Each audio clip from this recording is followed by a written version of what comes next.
Hi, good morning, and welcome to Brunch with Brian, your home investing live stream. And today we're going to talk about our awesome virtual open house. I hope you saw our virtual open house on Saturday, and we're going to talk about that, and you can actually go back and watch that. In fact, I think it's gotten over, I think on Facebook alone it's gotten over 1,600 views. So you really can reach out through the virtual open houses in a way that you never could before the pandemic, because people just really didn't do everything virtually like they do now and be so comfortable with it. So we did a big virtual open house. I'm going to go through the 7 key takeaways, 7 things that you're going to learn on all your virtual open houses, but this one has specific points I'd like to make about how it went and why it went that way and the decisions we made.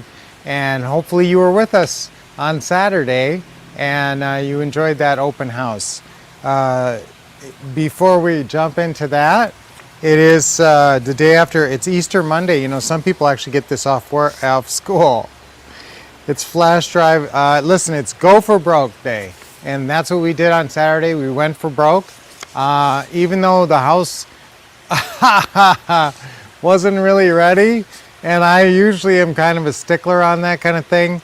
The thing about that house, and I will tell you that the thing about that house that got me was that it really could have used just a little bit of work. So sometimes that will get me, and if you can just put a tiny bit of work in, but sometimes you're impatient and you're just going to go for it.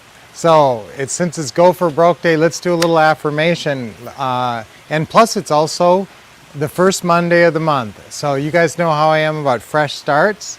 So it's the first Monday of the month, and that's like the fresh start, even though it's already the 5th, but it's like the fresh start so you can have a great month. So let's say I'm going to have a great month. Okay, 1, 2, 3.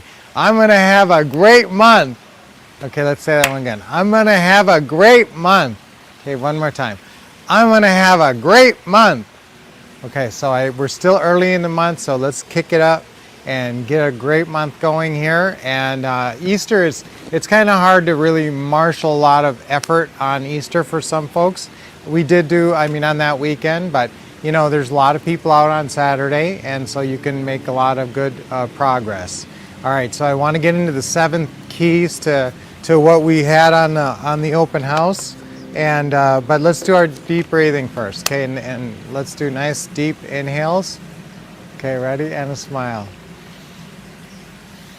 Nice deep. Hold it a sec and okay, loosen up your shoulders. Remember, your physical, having that energy is so much. Did you guys watch? Lynette always has great energy on camera. Okay, another deep breath.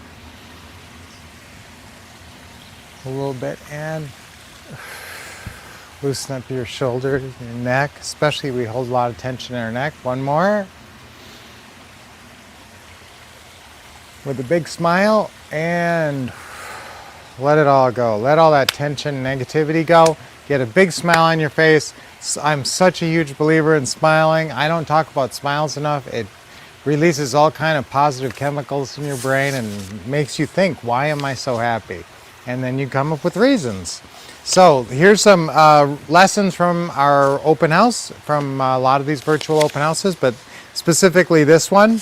Okay, in this one, number 1, impatience can actually pay off. Okay, so Lynette, you know, my partner is extremely impatient. And so when a house is, available, she wants it to be sold as quickly as possible. And so that's what we try to do. And so we could have chosen to put the work in. We did get an estimate from our contractor. And it depends on how much you want to do as well. Remember, guys, you can go less expensive. You could go kind of cheap carpet and do it fairly cheap. Or you can do the vinyl plank flooring that's going to last forever. Everybody calls it luxury vinyl plank. It's a vinyl plank flooring that lasts really well and pretty indestructible. So when you get the house back, which a lot of times you do, you don't have to keep replacing the flooring all the time. Tile is the same way. You might have to clean the grout but usually tile's pretty indestructible unless you crack one, and then hopefully you got a few spares. Okay, so impatience can pay off. In this case, we just threw it on the market the week we got it, and so, you know, it moved. Now, I will tell you that you need to decide this on every house, and it sort of depends on your patience level at the time, and if your contractor's available, and what kind of bid he gives you, what you think it's worth, you know, right now, and if you just want to move to something else, if you have a lot more going on.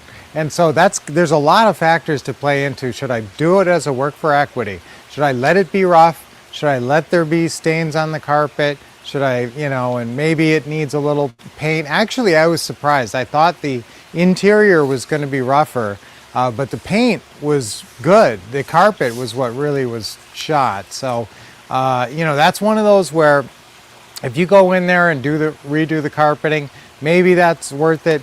But we were already asking like top value, so we were already 20,000 over this estimate. And you know, the people came anyway. So I really don't think on this one we probably made the right call just to move it, as opposed to waiting a week or two and getting it on the market and probably asking about the same thing. And that's probably why the patience pays off in this case, is because we probably wouldn't have, you know, asked a lot more even if we'd spent the money to fix it up. So sometimes though, I will tell you, boy, I'm really hanging on this first point, because it's one of those that's always a big decision point, whether to just put it out there as a work for equity. And you don't say work for equity or sweat equity in there. You say, if it's really a mess, you say handyman special, rent to own, bad credit okay, or, you know, credit challenged okay. If it's kind of rough like the one yesterday, where maybe we can even get away with cleaning those carpets, you know, I mean, so again, if it's sort of rough like that, I don't want you saying handyman special. I want you saying needs. You could say needs a little TLC or needs TLC. You know, maybe needs a lot of TLC, or, you know, if you're even worse, needs work, or, you know, needs some repair, something like that. But we like needs TLC or, you know, handyman special. There is houses in the middle there, but usually that's about it. And now number two is you can definitely sell a house when it's rough. And sometimes people don't believe it. You know, people say, well, boy, that thing doesn't show well. And I did do one zoom in on the carpet, which kind of, you know, you have to accept the fact that, you know, you don't want people to have delusions, so that you never want to have them walking in there thinking it's going to be perfect. You got to at least put that needs some TLC. So, but they definitely sell even if they need work. Number three, post every house you have for sale on all the social media sites. That's just a given, I suppose, I think, but maybe people don't know. There's so many free sites now. We talk about in our social media presentation, and we're going to talk about social media at the summit, the upcoming summit for global publishing. And the social media, there's so many free ways to get it out there. You can spend money on Google and you can spend money on Facebook, but you know, before you do that, why not just put it out there on all the free medias and see if you get enough? Because you're probably going to get way more than you need just from that, all that free stuff, especially when selling houses. So I'm going to tell you that for sure. So post it on all the social media sites: Facebook Marketplace, Nextdoor, 5 Miles, OfferUp, all the social medias, and that should, and then do that live stream. And just when you put that out in the live stream, I want you to use StreamYard.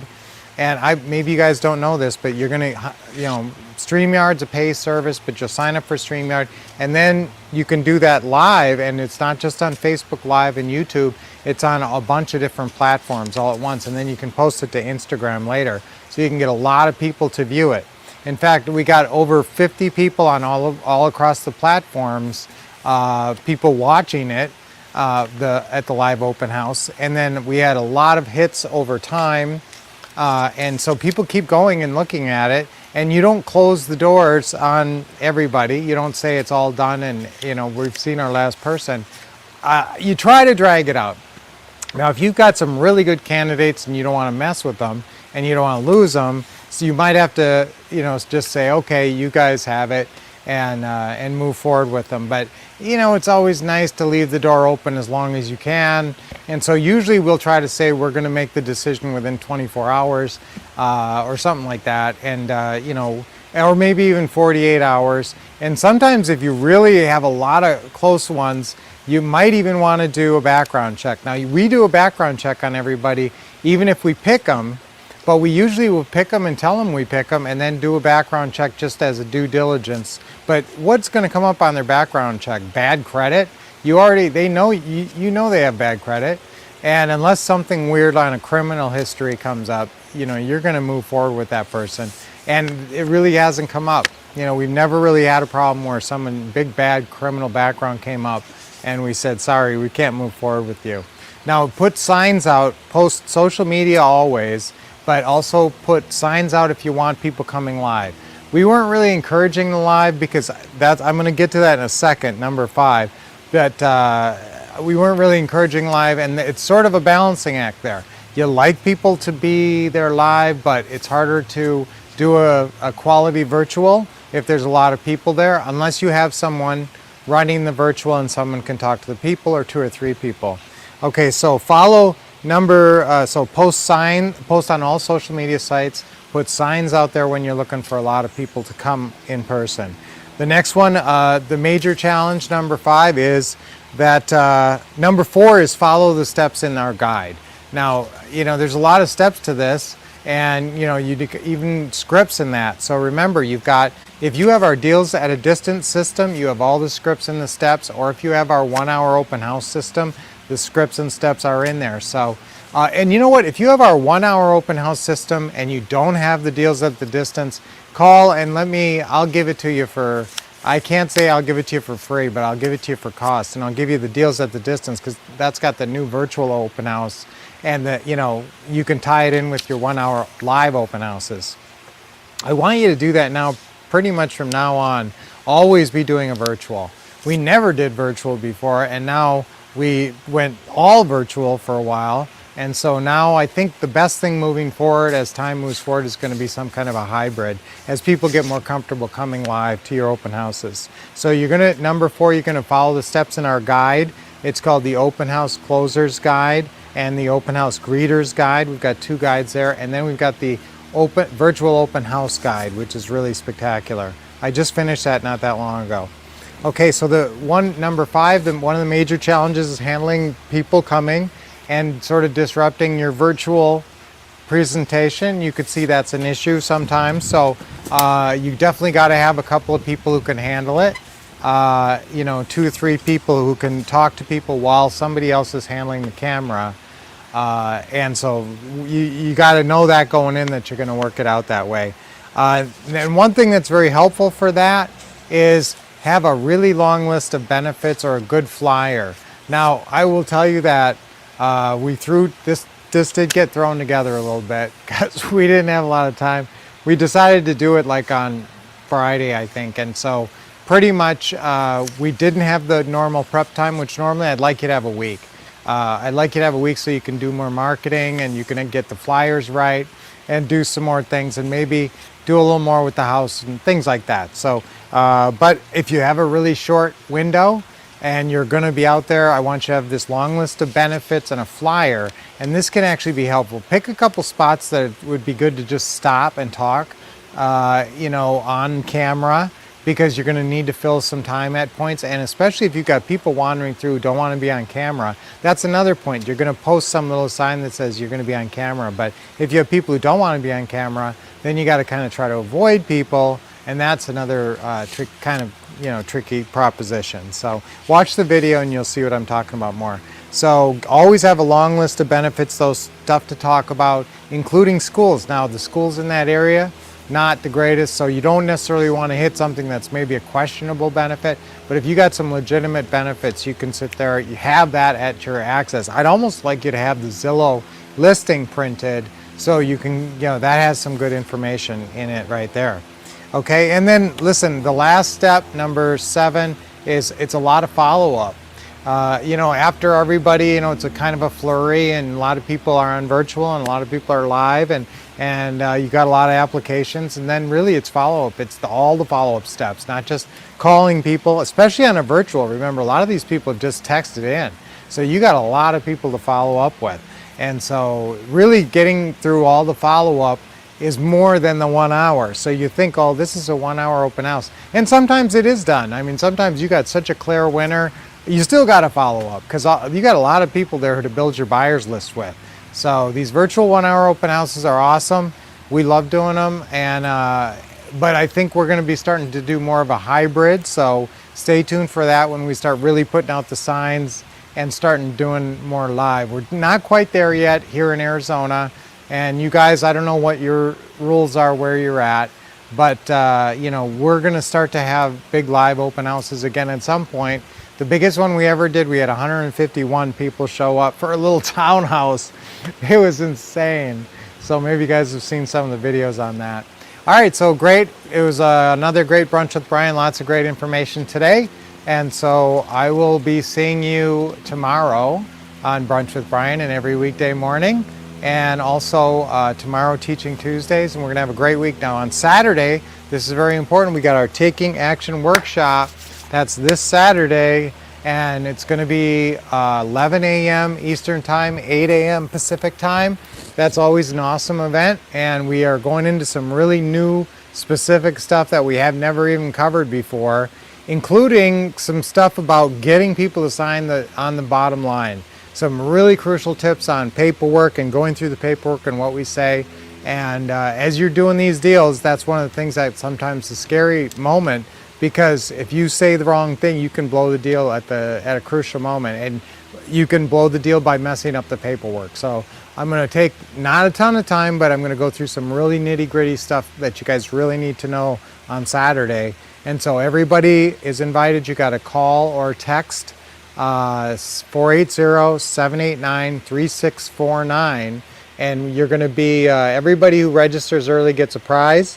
And so please register early. That's 480-789-3649. You can call or text and get registered for that.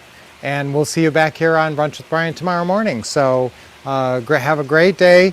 Get an open house. Get a house bought so you can have at least, I want you to have at least 3 of these open houses between now and the end of summer. So you got April, May, June, July, and August. And so I want you to have, that's what should be your goal, is 3 nice, great, positive, successful open houses by then. So we will tell you some more information. Maybe we'll talk about this tomorrow on Teaching Tuesday and go through some more of the numbers. But we had a lot of people show up, and we did great and got a really good person in there. So we'll talk to you guys more. I don't have much more time. I don't want to keep you too long. So we will see you tomorrow. Until then, keep expecting success, getting awesome training right here, and taking action. Yes.